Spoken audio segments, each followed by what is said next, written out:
Welcome back to Coffee Corner Motorsport, Full Beans, the F1 show. This is, of course, Espresso News, your weekly roundup of everything that's going on in the world of Formula One, from the paddock to the podcast via the Coffee Corner Motorsport shed.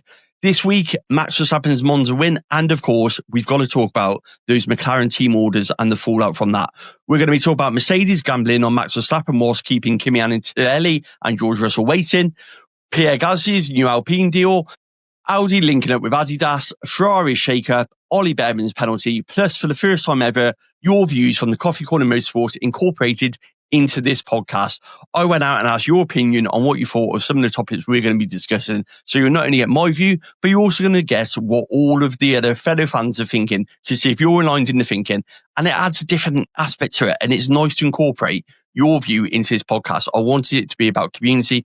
I wanted it to be about embracing everything, not just my view. So it's really cool that I think I found a way to do that. And keep your eye out for that one. If you're not already, hit the follow button on Instagram, join the broadcast channel, which is the Espresso Shed, because that's where I'm going to be dropping things in there, such as polls like I did this week, also opening it to some comments so we can read some comments out. So you've got a chance to be featured on the Coffee Corner Motorsport podcast, which is pretty exciting.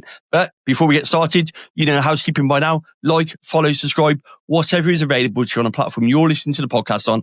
And don't forget, coffeecornermotorsport.com for all of the latest from the world of Formula One. That's been updated. There's a new homepage on there. I took some feedback on there. And there's also a brand new Formula One hub that houses all of the Formula One news. It's updated with articles daily, so make sure you check it out. I really appreciate the support it's had already. That's just the intro. Let's get the coffee. Let's get cracking.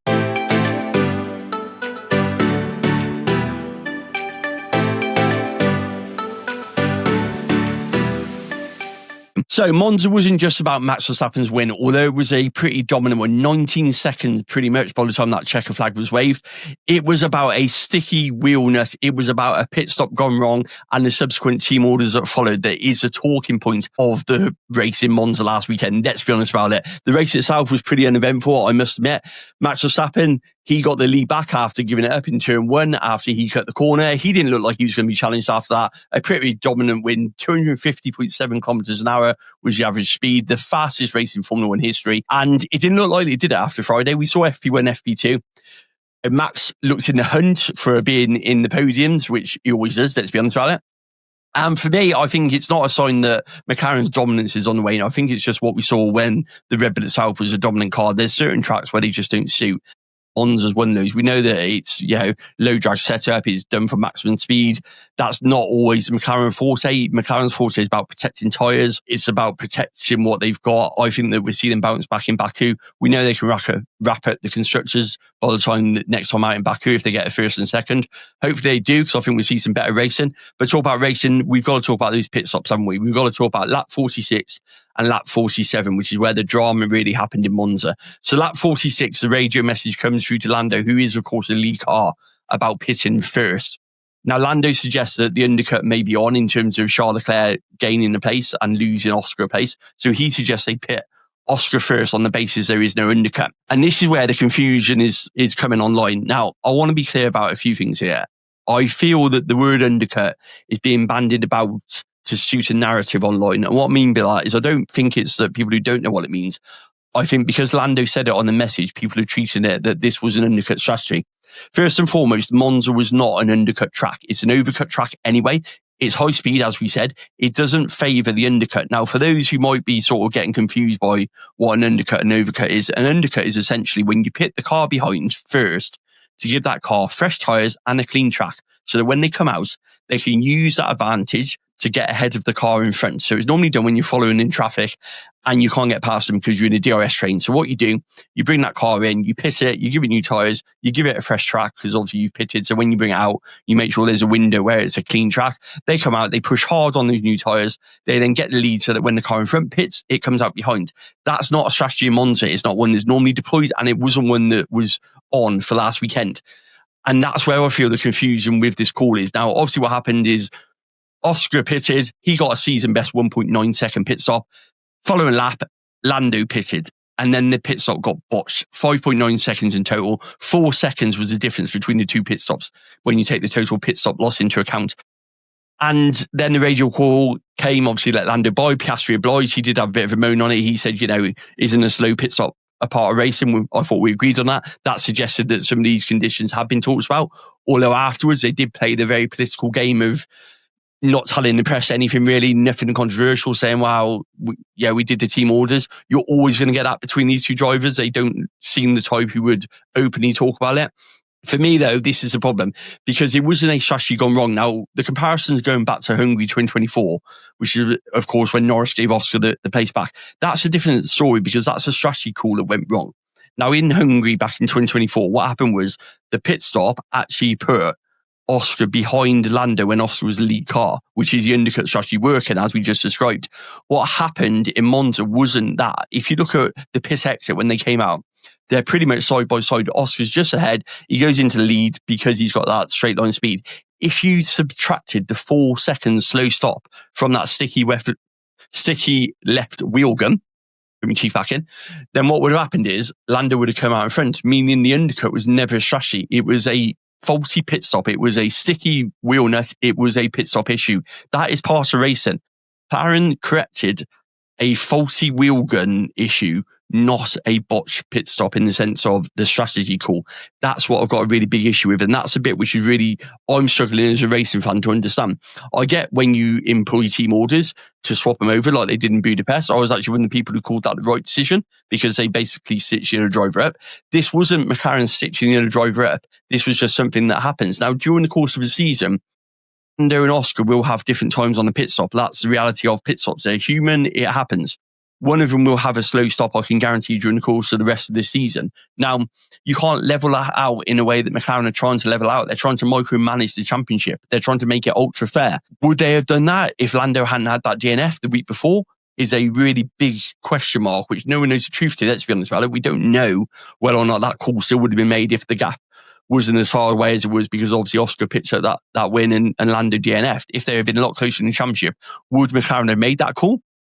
For me, the right decision was quite simple. You let them out and you let them race. You come out and you say, well, actually, sorry, Lando, it's one of those things, but you are free to race. You are free to make sure you don't take each other off. And you've got so many laps remaining to just go for it and see if you can get the win. That, for me, would have been the right call for them to do at this point, not try to manipulate it like they did. What they've done is they've shown a degree of favouritism to Lando, even if they didn't mean to. And I'm not saying it was done intentionally to favour Lando. I know there's a lot of talk about that online. What I'm saying is that, in my eyes, they've shown a degree of favouritism by doing it this way. And I think that they've now put themselves in a very precarious position, because what do you do for the rest of the season? Do you have to, in theory, you now have to micromanage the rest of the season to make it fair to Oscar, to make sure that you're not favouring Lando, and that causes all sorts of headaches. Interestingly, we put this one to the poll, actually, with the Coffee Corner Motorsport community. Only 28% of you said that McLaren were right, while a massive 72% said they were wrong and should have let them race. The fans, even though there are a huge amount of McLaren fans in there, there's a huge amount, no doubt, of Lando fans. 28%, that's all said the McLaren are right. That's a fan survey done by over 100 people in the Coffee Corner community saying that they got it wrong. For me, it's quite simple. Pit stops are just a part of racing. They always have been. I get why they wanted to fix it. I get the urge to make it fair. I get how they felt that it was their fault because it was a team. But ultimately, it wasn't Oscar's fault. It wasn't Lando's fault. It wasn't either one of their fault. It was just something that happens. That guy's getting a load of grief online, which is just completely bonkers. He didn't do it deliberately. He was doing his job. The wheel nut wasn't on for whatever reason. He made sure it was before he sent him out. I'm sure we would have had a whole reap of conversations if that wheel nut hadn't been on and Lando's wheel had come off halfway around and he had had another DNF. I mean, could you imagine the uproar from that? So I think it's really harsh to blame anyone in particular. I think it's just racing, and that's the way the cookie crumbles. But was McLaren right to step in? Should Piastri have kept what he effectively earned on track by doing that? Or was actually McLaren's thinking, right, actually, we're going to right it wrong because it was a team issue? I think that the lack of competition is also playing a part on this. I think that if McLaren weren't so dominant, then we wouldn't be having these conversations. I think what would happen is we would be saying, actually, there would be someone in the mix and there would be another driver in the mix for both championships, and they wouldn't have been able to make these calls. I think the problem with being so dominant in both championships is that actually you're forced to make these calls because you have no outside competition. And that's a real shame. My only hope is that once they wrap up the constructors in Baku, like I said, they actually get back to racing properly. We take the gloves off. We know that constructors is what the teams really want in terms of bonus standings and of course prize money. So actually, as soon as they win that, surely we can then see a proper title fight between these two. Because at the moment, I feel they're being held back, and that's not what's good for racing. It might be good for McLaren. It might be good for politics short term. I don't think it's long term, but it's certainly not good for the fans who are watching at home, that's for sure. Mercedes contracts and that very public pursuit of Max Verstappen by Toto Wolff. Now, Mercedes, of course, used to be this team of stability. Now it looks like they're a team of uncertainty. They can't get the car right. They haven't got their drivers locked in. They got 2 drivers waiting, and they've got a boss who very publicly chased someone who got away. And that's bad for business. It's bad for Mercedes, and it's also bad for George Russell and Kimi Antonelli. Now you've got both Russell and Antonelli waiting on their 2026 contracts. Toto Wolff openly pursued Max Verstappen. Yeah, he's even spotted holiday with him after all this drama had unfolded where Max committed to staying at Red Bull. I know their boats are together, but surely he would have been better off spending some breaks sorting out the contracts with George Russell and Kimi Antonelli. Now, I know there's a bit of back pushing going on from the drivers on this, or certainly from George Russell. I don't think Kimi's got a lot of back pushing because he hasn't got, a leg to stand on being a rookie. But I think that George is now playing the game a bit, and he looks like he's holding out for a better deal. From his point of view, he took leadership after Lewis Hamilton left. He scored podiums. He's been consistent. He's done everything the Mercedes have asked of him. But yet he still hasn't got a contract. He's seen people around him getting paid not only a lot more money, but also getting longer term deals which secure their future. We're going to come on to Pierre Gasly on the next segment. But he's seeing his peers around him getting 3-4 year, multi-year deals on a lot more money than what Mercedes are offering George, when he's the one who's actually been carrying Mercedes, when you think about it, since Lewis left. Now, Kimi Antonelli was brought in as a rookie. I still think that Mercedes made a bad move on that one. There is a piece on the website about this if you want to go check it out, which is, of course, coffeecornermotorsport.com. Head on over there, have a look. There's also one about the McLaren favoritism as well. But in there, I talk a lot more about Kimi Antonelli and the rookie coming into play and how maybe they should have sent him away to learn the ropes like they did with George Russell. But ultimately, they haven't. We can all talk about what they should have done. We can all talk about what the best policy might have been. What we've got to do is talk about the here, now, and actually what they've got, what they've been left with. What they've got is 2 drivers who need the security of a contract. Now, George Russell apparently holds out for a lot more. George is apparently kicking back now over the length of his contract, how much time he's got to give it for marketing. He's trying to pay Toto at his own game. It's a dangerous game, but also they both need each other.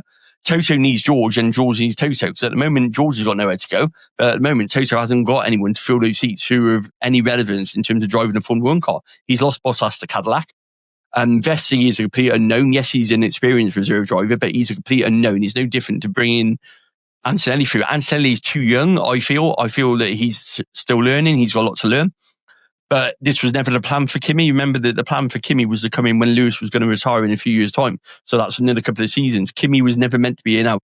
Toto had to make that call when Lewis dropped that bombshell, that Ferrari move. So for me, it's kind of up in the air. You look at the comments as well. So Toto's been talking about Antonelli's driving. He's talked about a sideways dig at George Russell when he said, a driver shouldn't need a 2-year contract to drive faster. It feels there's a lot of tension. It feels there's a lot of politics. And it feels like it's a lot of things going on in Mercedes camp that probably didn't need to be in there, to be honest. Everyone around them's locked up. I don't see where either party goes. So it's kind of like sit in a room, sort it out. Kimi needs that security that he's going to have in the year. He needs that for his own development, his own growth. George just needs that to just settle down. We know that George gets a bit agitated about things. We know that this is what George does. He needs to just be told that he is the number 1 driver. At the moment, he feels that Toto's going to leave him the minute Max becomes available, and he may still do that. That's, I think, the problem. George wants this long-term deal. To make sure that Toto doesn't drop him when Max comes on the market if that Red Bull powertrain Ford engine is rubbish. Actually, Toto's thinking, I want to do exactly that. Toto's thinking, Max Verstappen's a once in a generation chance of a talent to get Mercedes back to winning ways, and I'll do anything to win, even if it means screwing over my own drivers as such. But the problem is that doesn't make your drivers feel valued if you're left with them. And the polls on this one are quite interesting. 35% said that Max Verstappen was worth it. 65% said that actually Toto is risking Mercedes' future with that public pursuit of it. Same poll went on to Instagram. That was the Fred's poll. Pretty much the same. 40% said yes, 60% said no. So the split is the same whether you're on Instagram or Fred's. Ultimately, the danger isn't the pursuit of Max Verstappen now. The danger is his self-destruction that Mercedes are on. They're losing themselves when they should be tying their drivers down, giving them security, looking towards the new regulations, looking to bring themselves back to the forefront. They deserve clarity. George deserves clarity, especially. Antonelli needs patience, but he also deserves that knowing that he's still got a seat for next year. And they're doing that whilst Toto looks like he's eyeing at the Red Bull garage, waiting for Max to become available. The trust slips further down the line. You can't do that. So for me, I think that Mercedes just need to lock it in now, sort it out, give the drivers what they need. I think that George is probably going to get a 2-year deal. I think Kimi might go on a 1+1 deal. I think Toto wants to give George a 1+1 deal, and that's where the stick and wicket is. George wants to leave it back so he gets a bit of time back so he doesn't have to do so much sponsorship. He's been doing a hell of a lot with obviously Kimi not being in the frame as well. So Mercedes has been protecting Kimi, which of course has meant George has done more. So I think George is using it as a very big pushback, knowing that he hasn't got nothing to lose. So for me, I think they need to just lock it in. But let me know what you think. Do you back Toto Wolff's gamble? Do you think that Max Verstappen is worth it if he becomes available? Is it worth doing the damage that it feels like he's doing now? And then what if Red Bull actually produce a half decent car next year and Max doesn't become available? He looks like a complete idiot again. And then at that point, some of these other seats start opening up, Aston Martin, potentially Ferrari, if Lewis decides to retire at some point. All of these seats open up around them, which actually then puts George back in a position where he can lever into one of these teams and go, actually, maybe it's time for a move. So Toto could be risking everything.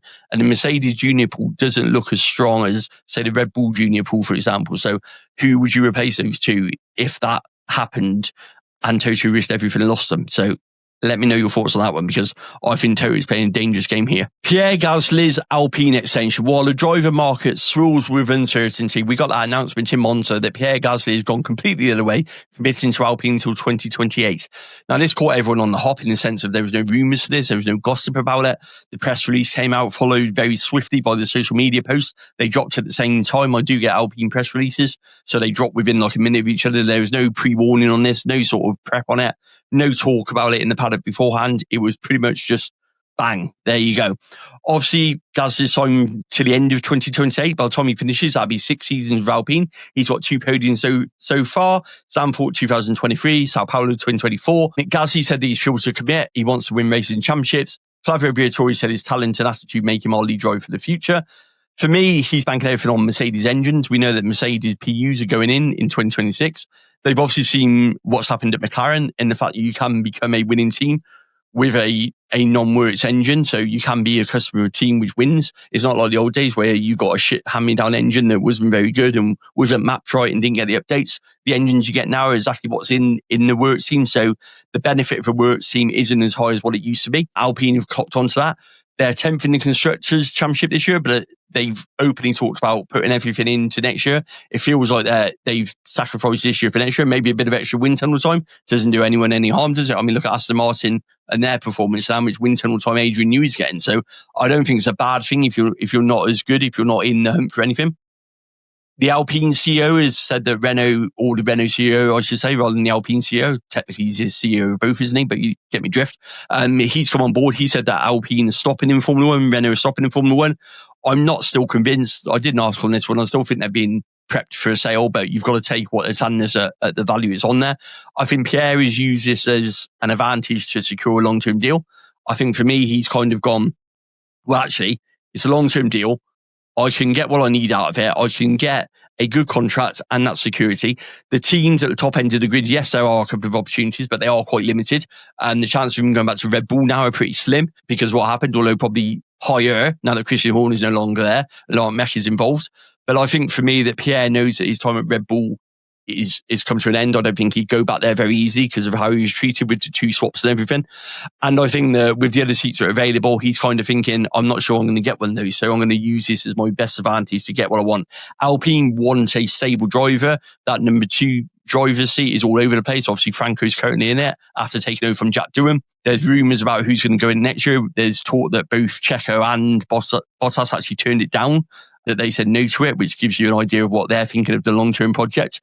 So Colapinto is in there at the moment. He's actually got better, let's be honest about it. After the summer break, he's on tracks that he knows. He seems to have improved over the last few races. I talked about this over on the Fantasy Formula podcast, that there seems to be a stark improvement in his performances on tracks he knows, which you'd expect. So fingers crossed that Alpine can get that second driver performing a lot more closely to Pierre, which I think is happening over the last few races.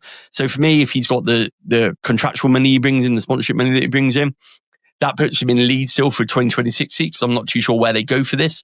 I think they'll stick with Franco because I know that Paul Aaron's done testing for them and obviously Sauber, but I'm not too sure what he brings in commercially and what the risk is. They might try him in a few sessions, I suppose, to see where they're going with it. But I think with the financial backing that Colapinto brings, I think that he will stay in it at least for the start of 2026, that's for sure. Not really a lot to talk about Jack doing come back, which is a shame. I don't feel he's had a good opportunity. The car itself reminds me of that Haas and Nikita and Schumacher drove in the sense of it wasn't developed, it wasn't very good.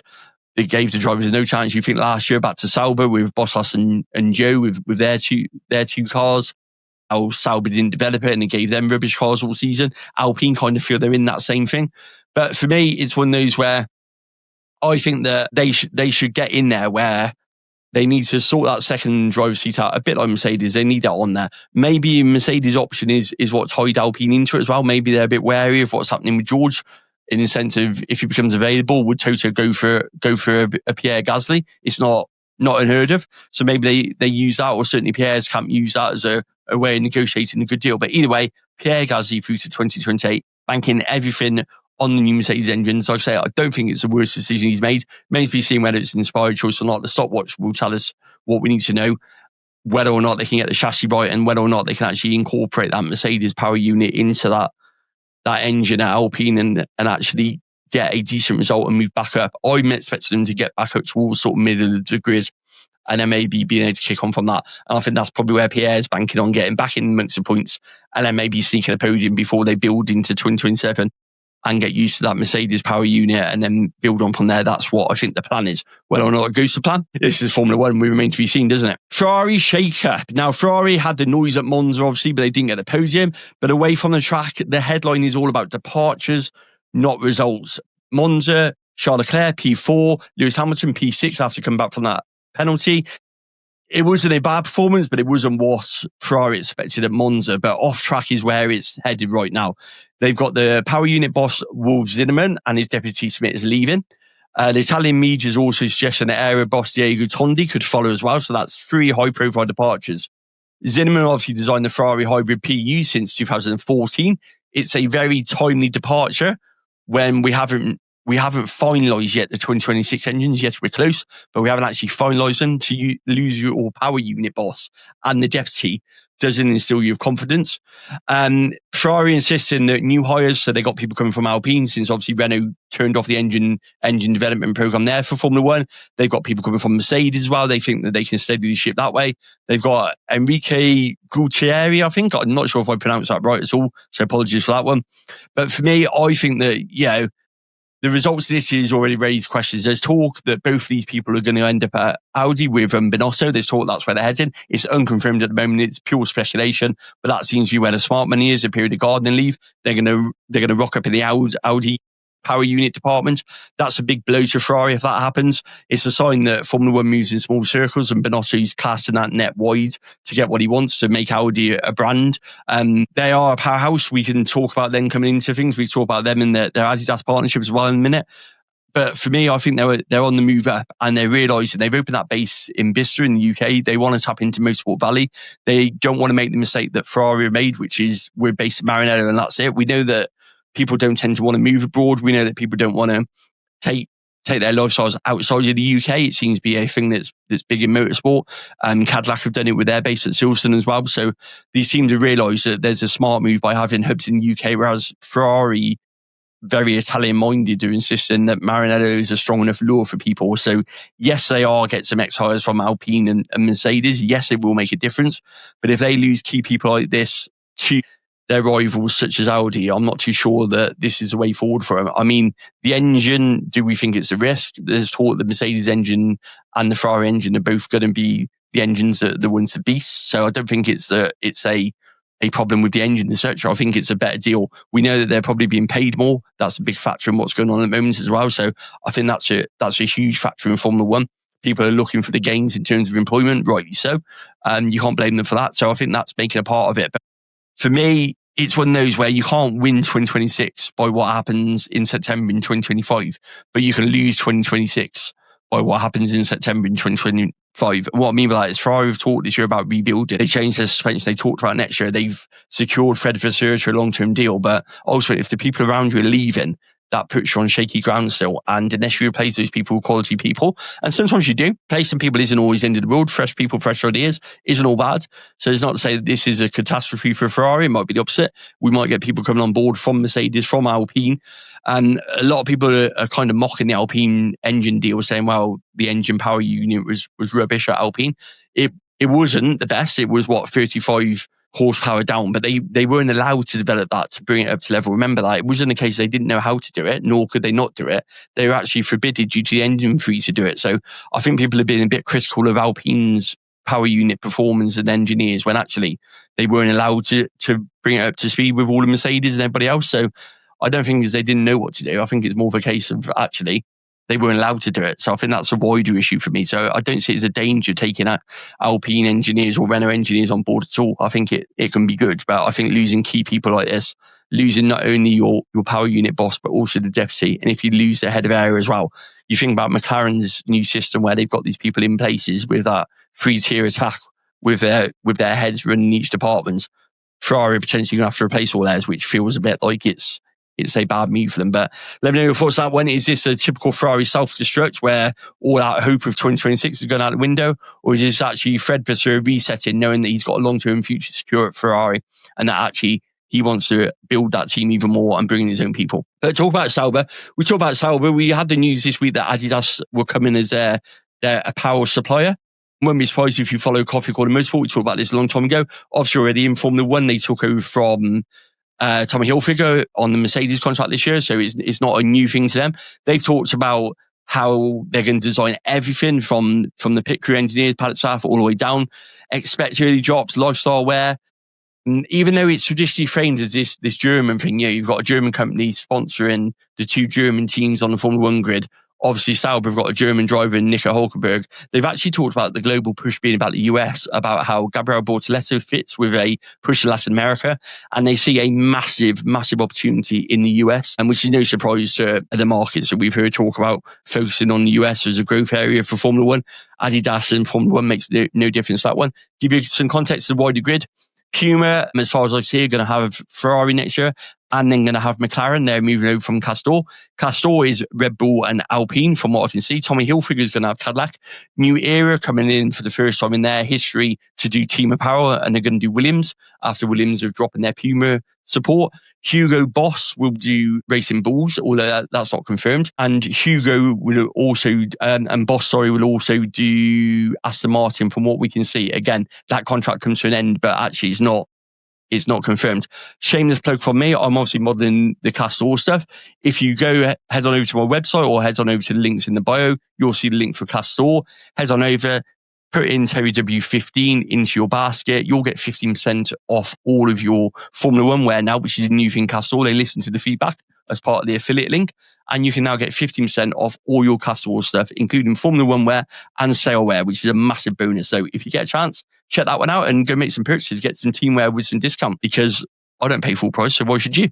For me, with these lifestyle things, do they excite you? Because we know what we're going to get. We're going to get prices similar to what we see with Mercedes, probably a driver's t-shirt at well over £100, a non-driver's one, which is what Mercedes did, which is slightly lower down at a lower price, as what they call an entry one. We're going to get lots of lifestyle drops. We've seen this with the Snoopy collection just this week. Formula 1 is big money now in terms of merchandise. We're seeing Puma pop-ups appear everywhere before Grand Prix weekend. We're seeing hubs set up for sponsor activations on cities where there's not even a race happening, where they just go into a city as an activation. We're seeing loads about, we went to Las Vegas last year, and the queue for the shop there was just absolutely crazy in the Venetian there. It was just bonkers to see what was going on. The queue at the track was just bonkers. I mean, it's huge money to Formula 1 and to the teams, of course. Yeah, we're gone in the days when you just got a polo shirt and maybe got a hoodie.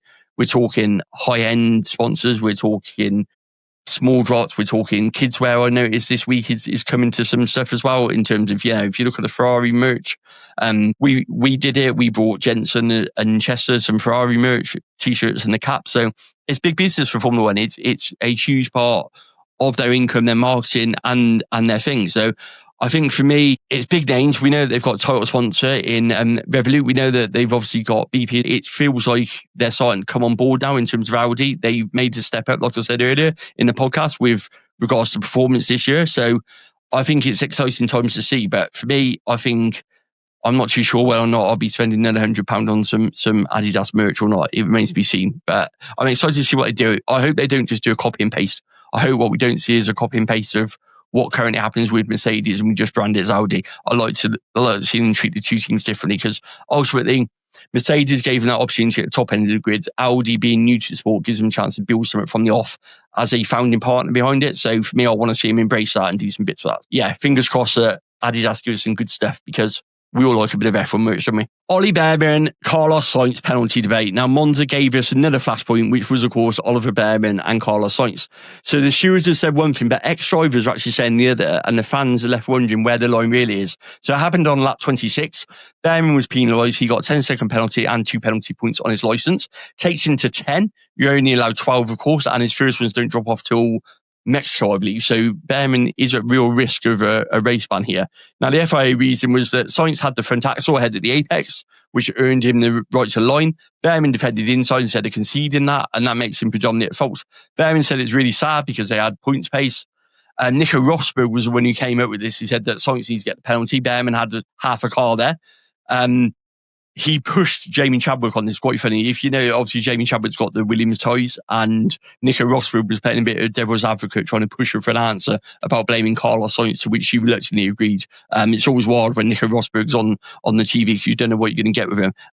It was really quite funny watching him push her for an answer, knowing damn well that the Williams connection's there. Sainz said he left space, he braked late. It was a typical Monza. For me, there's a bit of talk about, do we feel that Carlos Sainz, because he was heavily penalised at Zandvoort, we know that there's an appeal which should have got heard yesterday, I believe, but we've not heard about it yet, in terms of the appeal, or is it next week? I can't remember. But either way, there's an appeal happening on that one. It raises the question, are the stewards levelling calls, because that one felt a bit dodgy. When we asked on the poll, 63% said the FIA was right to penalise Bearman, 38% said no, it was actually Sainz who should have got penalised. So it's not a massively clear majority, but it is 63%. The majority do say that actually Bearman was in the wrong on this one. I think the race, if you look at the context of the racing rules, it's probably been applied the right way. I think it just opens that big debate about common sense, whether or not the racing rules make for better racing, or whether or not the drivers are now getting savvy to it and they're using this opportunity. So what I mean by that is, Carlos knew that by putting his car there and making the apex first, actually Bearman would have to back out. So is it a case of drivers are no longer driving for an overtake manoeuvre, they're driving for the regulations, and this kind of, I'm going to reach the apex first because I know the other drivers are going to get penalised if they don't bail out of it. I think we need professional stewards. I keep saying this. I would like to see, we've got 2 FIA people going for the presidential campaign. I'd like to see one of them run on and promise that we're going to get professional stewards involved. I feel that's the way forward for the sport. I keep saying this. People who are accountable, people you can train, you can then hold them accountable if something doesn't go right. You can performance manage them, you can give them proper training. You're not relying on their goodwill and their free time. You're not relying on last minute changes, because you'd have people who were there, they're employed to do it. I agree that you can only do it at the top part of the sport. So yes, you have to bring people up. Yes, it will take time to filter through the different series, but ultimately this is Formula One with, billions of dollars at stake here. So I think the least we should be having is professional referees within the sport. It's a big thing of mine. I'm going to keep banging on about it till I see it, because I think it's the best thing for it. But for me, I'm intrigued. Do you think that Bearman was hard done by, or did the FIA get it right? Do you think it was the stewards levelling up what ultimately looked like a bit of a dodgy call in Zandvoort? Because it did. We know they're using Liam Lawson's on boards as the fushies to say that's what the new evidence is. Whether or not Williams will get past stage winning that Zandvoort penalty appeal, I don't know. If they do, all it does is remove the penalty points from Carlos Sainz. It doesn't change the race results. He's already served the penalty, and the final classification has been out. The other thing I will say about these penalties, I don't like seeing what we're seeing from the stewards, which is we're going to investigate after the race, especially on stuff that's very early on or before the race. For me, it's really annoying. We should be able to sort this stuff out so that they can serve it in the race. Lewis Hamilton is a prime example. Does he deserve a penalty for what happened with yellow flags? It's double yellow flags. He should slow down. But should that penalty have been carried into Monza when it happened before the race in Zandvoort? No. Not at all. Do you know what I mean? Yeah, it should have been dealt with so that it could have been done during the race and boxed off that way. So, yeah, for me, we need to get better at making sure these penalties are served in a timely fashion if we're giving them out. the rules they're looking at during the winter. We need to get ex-drivers involved, current drivers involved, get the GDPA involved to make sure that they're right for racing. We've got new regulations. Let's make sure that we've got new rules to make sure we can race as well. So not only do we have cars that can closer race, but we have rules and regulations that make for closer racing. That is really fundamentally important for me as well. As we embrace this new age of new engines, new aerodynamics, make sure we've got new rules that say racing's at the forefront so that we know what we're doing. And Pirelli, if you're listening, can we have some tyres that actually don't last forever in a day? So that's it. We've had Max Verstappen's win. We've had McLaren's call. Mercedes chasing Verstappen. Pierre Gasly locking in. Audi linking up with Adidas. Ferrari losing people left, right and centre. Bearman's penalty. Absolutely loads to chew about. Let me know in your comments what you think of any of these, please. If you haven't already, please make sure you're following Coffee Corner Motorsport 4 Beans on whatever platform you're listening to it on. And of course, as I said, check out coffeecornermotorsport.com for all of the latest, including race reports, news dated daily, and of course, the new F1 Hub. So pop on over there. Let me know what you think about that one. And yeah, if you're not already, broadcast channel over on Instagram, Espresso Shed, head on over to my Instagram channel, click on that. You'll go into there and then you'll be notified of any polls that we're doing. I'm going to open up some comments as well. So you've got your opportunity to feature on next week's Espresso News and always going forward as well. Like I said, this whole podcast is about building it for the communities, and I wanted a way to get the community involved. So hopefully you like the addition of polls. Let me know. Let me know if you want to see more, if you want to see more of the Coffee Corner community actually being involved in the podcast. It'd be great to know your views on that one, or whether or not I should just give up and sit back to the original format. But for me, that's from the paddock to the podcast via, of course, the Coffee Corner Motorsport Shed. I will see you next time on Full Beans, the Formula One show, and this is Espresso News.